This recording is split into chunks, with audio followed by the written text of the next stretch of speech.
All right, so I get to come on and talk a little bit about use cases. So Todd Bush, CEO of Collide, have been here for a couple years, helped build out the community, as well as got into some of the initial versions of kind of our AI product, and now spend a lot of time in sales discussions as well as product meetings. So I get to kind of go a little beyond kind of the traditional kind of high level kind of use cases and get into a lot of detail as we start talking about different processes, different things like that. So definitely enjoy that opportunity and enjoy kind of digging into the different use cases that are in each individual customer. So just thinking about this past summer, I know there's a lot of conversation about the MIT study that went around. Basically 95% of projects fail. There was a little nugget in that our team absolutely loved, which was basically 2/3 of projects were succeeding if the company had kind of domain expertise and they were kind of a partner in the project. And that's It's fake news. yeah, fake news. Yes, exactly. And so that's one little study, and then on the back of that, then there were a couple different journal articles about not needing to measure the ROI of anything AI related, which I feel like was just kind of the worst setup for anyone thinking about AI projects, thinking about kind of this kind of step change that we're going through around different workflows and potential for kind of automation. So I like leading with that, especially. I know many people in the room have probably read it and kind of dug through that paper, but it's a great setup to begin kind of talking about where we spend a lot of our time, which is where's the value, where's the return on investment, and how do we get there, and how do we make sure to enable that across different companies. And so when we're talking about this, we'll generally say there's kind of three legs of the stool. Kind of G&A side, typically more people process based, the capital, which where and how are you going to spend kind of CapEx and OpEx, and what that value can be as far as the amount of capital that's in the industry and the amount of kind of opportunity there. And then of course, risk and safety. And the risk and safety piece could be something as specific as an insurance process, because there's a lot of time and money invested in kind of the insurance process for a lot of E&Ps, all the way down to the field level where you're looking at safety and kind of automating best practices and sharing kind of that tribal knowledge across teams. And so from a G&A standpoint, I think one of the things that we see with different use cases is really bearing the idea of these routine tasks. Maybe it's a lot of data, maybe it's a little bit of information. Could be as simple as I have production alerts I'm looking at from a production operation side. Every morning I get a spreadsheet emailed to me. It already has the alerts on it. It's coming in from SCADA, but I have to literally go through 100 of these alerts for kind of my asset and try to figure out what to do with them.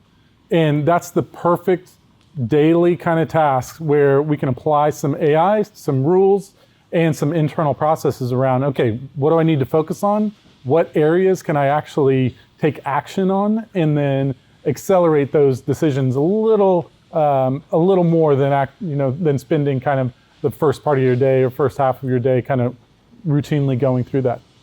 The other part on kind of the G&A aspect is the tribal knowledge. And if you've been in oil and gas a long time, you've heard about the crew change, we've talked about it a lot. There's a tremendous amount of just knowledge that's not captured in procedures. It's probably in maybe a couple emails here and there, or in a guy's head that's retiring about, in his 60s or 70s, getting ready to kind of walk out the door. And so there's great opportunity there to either record meetings, interview some of your experts across different assets, bring that into the system, and actually share what others know about maybe it's a particular field, a particular reservoir, even a formation, where you could actually get into that knowledge and understand what somebody else knows about that and really codify that across the company. I think from the capital perspective side, we've had a lot of good discussions lately about teams that are trying to optimize equipment, understand where they're placing equipment in the field, And even though we're thinking of that as maybe a $10 to $20 million kind of expense for the company, there's certainly opportunity to take, okay, where's this expense? Where does this equipment need to be? Where is it going to be activated? And what needs to happen to make sure that they're in the right place to actually deploy that equipment and showcase kind of some, we'll say kind of optimization around that. All using AI, but very tailored, very focused on that specific use case. So there's a lot of opportunity when we start kind of looking at the three kind of levers. And as you get to kind of meet the rest of the team, I think one of the things you'll see is probably Michael or Nick or John or myself come in and start talking about the opportunity to focus on value, measure that, understand where you are today, and then how we can move towards some agentic workflow or even an automated process. It doesn't have to be fully AI enabled. It might be kind of an automation or a better understanding of what's going on in that particular workflow. And so when we start kind of thinking about this at a little bit higher level, your organization across kind of land, ops, BD, accounting, whatever it may be, being able to have access to different agents in different groups that have the system of record, or basically your systems of record access for, maybe it's a quorum for land, could be Petrosite or Wellview for drilling. From the operations or production side, thinking about all the different SCADA systems that are there, all the different production kind of accounting production systems that are in place today. And often, especially as we're going through acquisitions, there's this need to kind of integrate all that information. So from kind of this intelligent orchestration layer all the way down to the data, we can get access to that and start blending that across multiple departments and tackle workflows kind of at scale.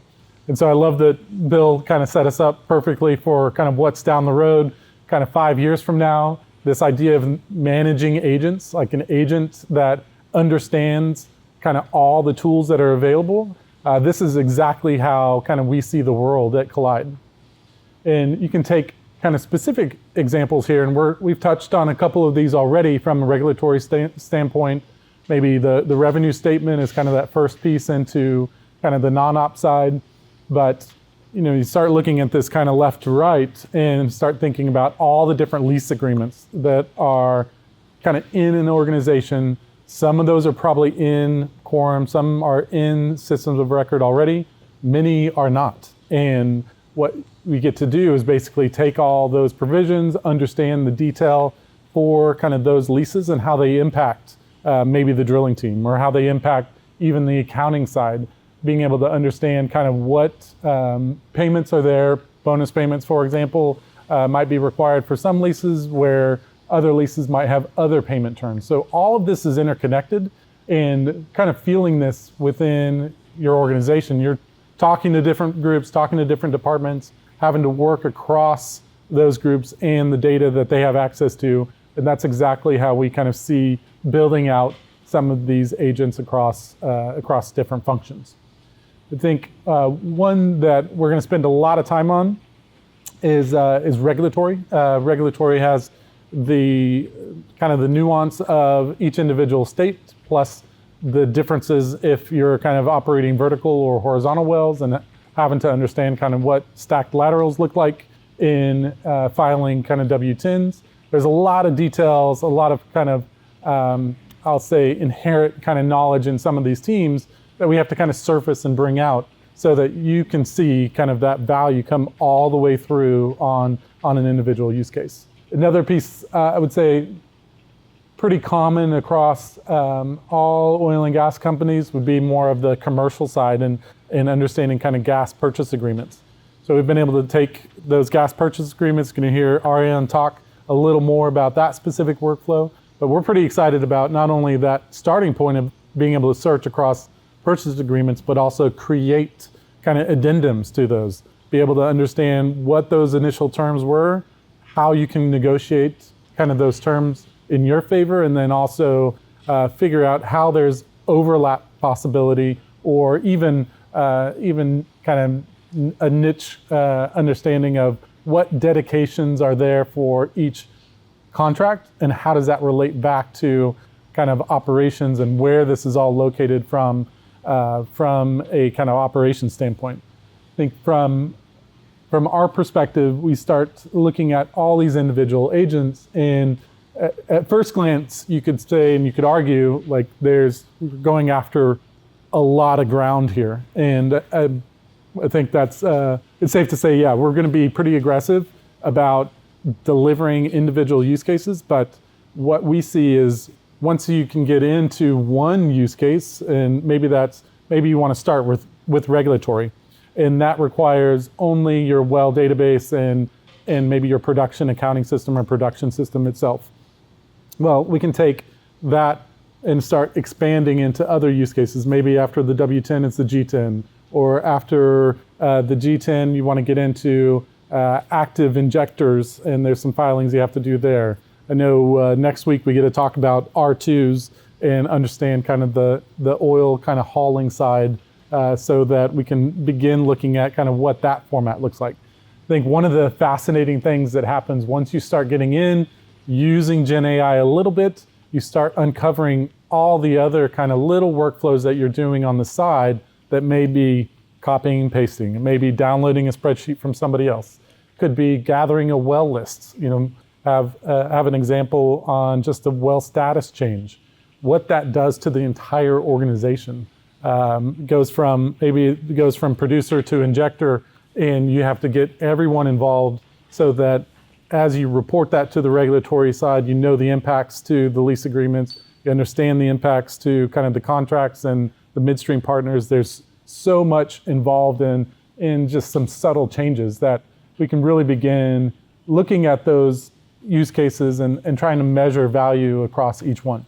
I think the other piece that John highlighted earlier was kind of the data access side, and spend a lot of time internally focused on, all right, do we go after well view, petrosite, or open wells from the drilling side? And we're really relying on our customers to help kind of direct us in the right way, in the right direction to go there. But for each one of these systems of records, we're actually hoping we can take a slightly different approach than everyone else. We're not going to necessarily build a direct connection or a direct integration, which is pretty typical across all E&Ps today. We want to have an MCP server, or basically this model context protocol that sits above WellView, above maybe your production and your accounting system, and even potentially kind of the SCADA side as well, so that we can read alerts and understand everything. That MCP layer for us allows us to go directly back to the Collide interface so that you could query those systems directly. So for example, met with a E&P in West Texas that literally spent, I think it was 3 months, 4 months, taking their well documents, historical well documents, bringing quote unquote most of the information over into WellView, copying and pasting, had the intern go through and do all that. Come to find out, still people are using the documents and relying on the documents and not relying on WellView. Well, one thing that we're approaching them with is, great, let's use those documents, let's use the information in WellView, and let's find out where the differences are. So you can actually understand, if I'm gonna go out and spend a couple $1 million working over a well, or even thinking about doing something, I know exactly what's happened previously on that well. So that's one kind of specific example on the drilling side. I think another example that we like talking about as well is on more of the accounting side, where there's a lot of back office kind of operations and workflows that happen across the lease, kind of land and lease team, or even taking some of the production information and getting it into your accounting system.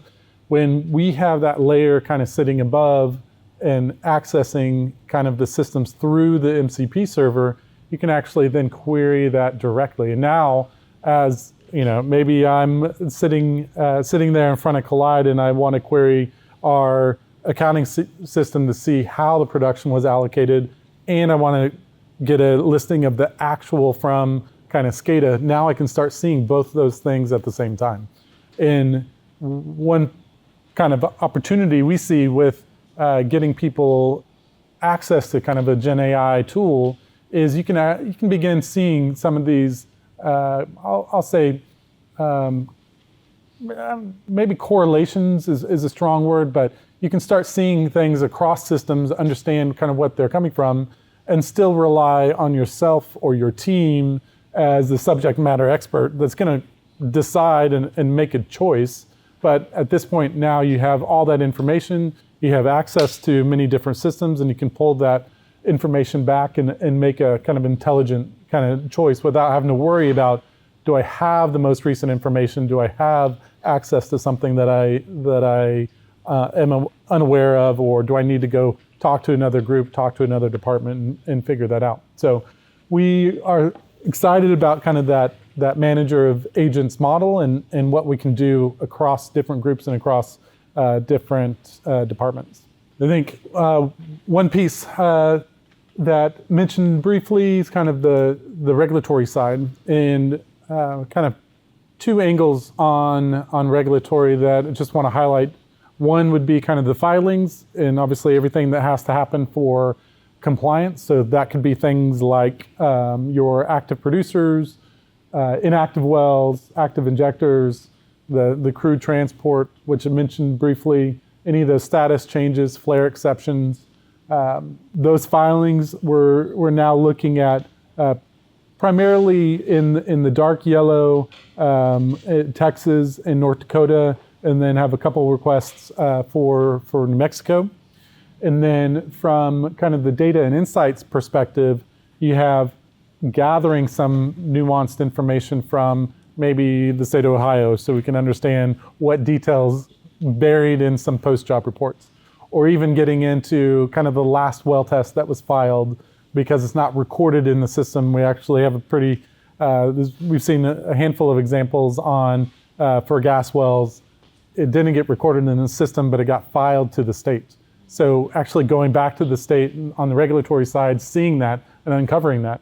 And I think what we're pretty excited about is being able to use different types of agents to go out to websites, actually pull that information, or maybe we need to scrape a list of wells or some information there to actually generate a template or generate a response that goes back to the regulatory. So a lot of opportunity when you start thinking about kind of the compliance side, and a lot of insights that we can gain from gathering some of that data in what's typically not available from a Inveris or well database or public data system. Here's the one question I have. We've talked a little bit about this before, is what are y'all thinking about most of the workflows and agents that you're talking about, especially when you talk about land with horizontal wells, is how does that relate spatially on a map? And Yes. how are y'all doing to integrate the map portion into how all this fits in with agents? And, you pull up a unit that's made up of all those leases, that's all on the pad, multiple wells. Some of that can be in a structured hierarchy, but a lot of times it's not. So there's a lot of excitement around mapping capabilities. So we received really clear direction from, so Michael and I received really clear direction from Canisius and from Todd. We are rapidly working towards a very aggressive FDE model. So similar to what Palantir has really become successful at, is deploying on location, capturing these requirements, and then spitting out quick proof of concepts to show use cases and confirm, like, hey, this is a scrappy prototype we put together in 2 weeks. It captures the core functionality that you're looking for. This is the output or visualization that you described to us. Can you confirm this is what you're looking for? You then go, heck yeah, this is awesome. Or, hey, Nick, you kind of missed the mark here. We need to go back and refine a few things. Using AI creation tools like Cursor, we're able to rapidly deploy these quick prototypes, get feedback, and then work closely with Canisius and the larger development team to take that core idea that the end user gave to us and then communicate with the development team and then scale that into an enterprise grade tool that you can then have in your environment. Mapbox is one of the core elements that we're looking at. They're a very strong mapping platform that can work seamlessly with multiple data sources. Esri and other vendors work well, but there's a lot of price constraints and concerns around that. So that's the specific API that we're looking at. I know that you like to geek out over that kind of stuff. Michael and I definitely do as well. Is there anything else specifically that you'd want to know No, I'm about? just like, as an engineer, like, you always end up looking out. Yep. Yep. Well, and I'm going to ask the question, when does Tom get to see a prototype with a map? There is a business. During happy hour. Yeah, during happy hour, yeah. Depends on how many old fashions you feed me, Chuck. No, but we can get that done very quickly. Very quickly. So we were talking about this internally, and I was talking with Canisius about it, and he couldn't tell if I was kidding or not, because I told him when we do this on the interface, the geologist is going to want it upside down. And Canisius looks at me and I go, no, they always stand at the top of the table and they're looking at the map upside down. He doesn't know if I'm kidding or not. Yeah, but we see a ton of opportunity. I mean, mapping is so core to different teams within oil and gas. On the kind of the thinking about our kind of data pipeline side, as we're bringing in contracts or bringing in leases, the natural thing to do is then to create layers based on that. Yeah, especially like in Permian where you've got so many zones, right? And all the legal and other constraints that those. And so being able to build layers, but then also kind of present it, I think for maybe everyone's benefit, how we pull up the PDF or the spreadsheet, we're essentially thinking you pull up the map in the same way, in the same kind of canvas, and in that way you have a way to go back and forth between chat and the map and have a nice little workflow there. Are there any states that are not highlighted that y'all would like to see highlighted or like to see us dive into and investigate? Assume Utah maybe with the Uinta stuff. Yeah. Yep. Yeah, that hasn't come up yet, but that's a great one to add. Yeah, it's in Arkansas. In Arkansas? Yeah, I personally don't need it, but there are a ton of old wells in California. I don't have any. Yeah, and that's the regulatory part. Yeah, we're not doing business in California yet. Yeah, and so, yeah, I can think of a couple examples where we're getting asked on the BLM side to interact with the data and bring in information to see kind of what's leased, what's not leased, what are the kind of terms of those leases from different states up here. Each one has kind of unique amount of information that you can get from the public data sources. We don't want to go after that information. That's not kind of our intent here. Our intent is to go through the documents, through the related information that typically is hard to surface. And so really good examples of that are in Ohio and Wyoming and North Dakota and Montana, where there's kind of ancillary information that's in the well documents and the well history that typically isn't available in the Inveris well database, IHSs of the world. So we'll continue to do that and basically kind of augment those public data sources and kind of bring hopefully more insights and a lot of granular kind of well data to the table. The other piece that I just want to talk briefly about, and maybe not as exciting as some of the regulatory stuff that we're doing, but we have a beginning kind of start to what we're thinking about as kind of this non-op agent, or where it's Chuck left, but he would call it OBO bot, because we have to use bot for everything. So this kind of non-op side started on the revenue statement. So you saw that. What we're going to do is essentially extract all that information and then be able to push it to, maybe it's a Aries database where you want to see the actuals. Maybe it's an internal kind of production database. We're going to add in actuals there, then take another portion of that and create kind of a CDEX file to import into accounting systems. So that's kind of the basic kind of blocking and tackling piece of that. Where it gets super interesting is we start looking at AFEs and decoding some of the AFEs, doing the same process, extracting a lot of that information and understanding the costs, suppliers, all that detail, and then being able to actually take those volumes, take the information, and do the return on investment analysis so you can actually see IRR, any ROI kind of metrics that you have internally, pairing that with some of the lease information and typical contract information for those kind of non-op partners. And that's going to be a much kind of larger workflow when we start developing it. But that's kind of our approach, is we will take one of these small use cases, show a little bit of value, and then grow into kind of a larger workflow that would be multi-agent kind of a multi kind of step type of process. The non-op piece, I feel like many of the companies that we're talking to today have just a few resources dedicated to it. So it seems like another reason, another kind of rationale for developing something that's focused on the non-op side. I know back in my day at Chevron, essentially this whole process was an email inbox that someone would have to drag into a share file. That share file would then be reviewed, and you'd have kind of a monthly summary produced that was then sent out to kind of all the asset teams and asset managers. So we're not going back to that. We're going to try and make this as agentic as possible and actually produce the non-op engineer, make his life so much easier, but also give him some unique tools to kind of handle the amount of data that's coming in. Are you talking to NOG about this? No, we haven't. That would probably be a It'd good be interesting to focus on a non-op company. company. Like that's all they do. See their workflows, and then that'll be very applicable Yeah, that's to operators that don't care. They will. yes.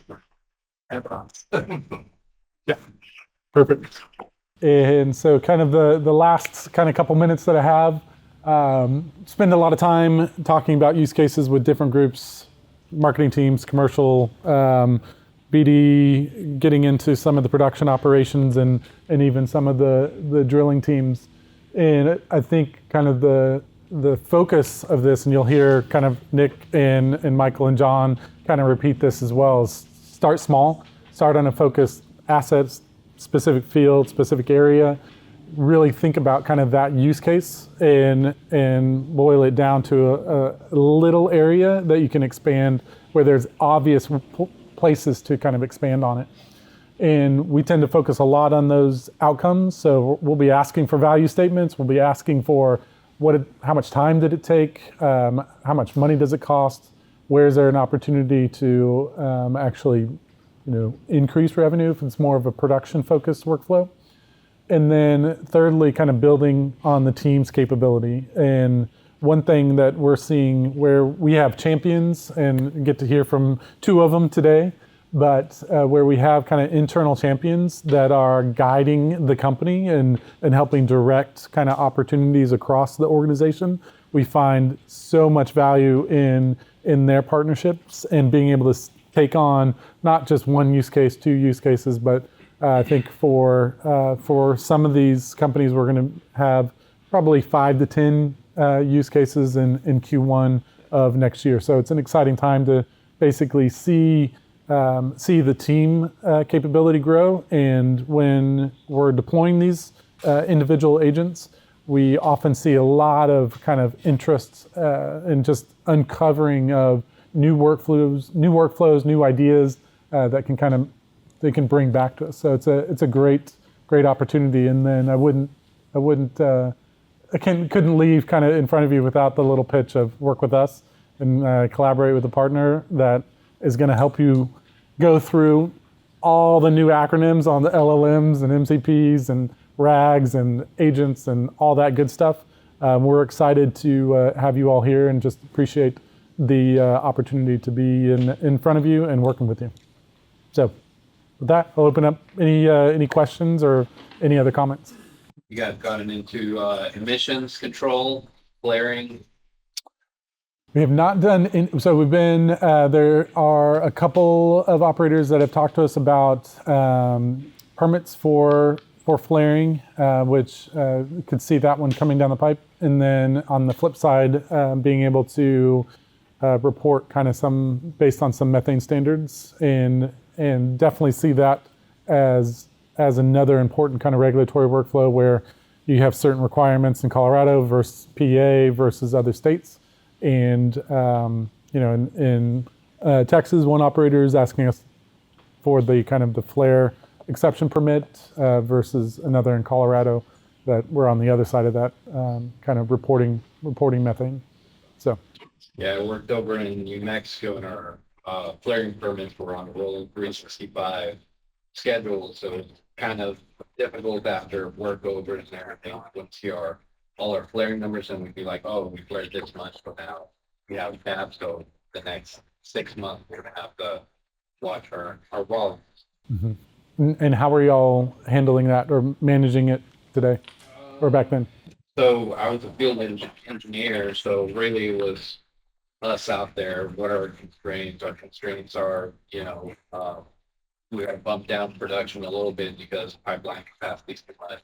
Or one big thing is our oxygen analyzers. Those are go out of calibration in days for that to come out if it's over a weekend.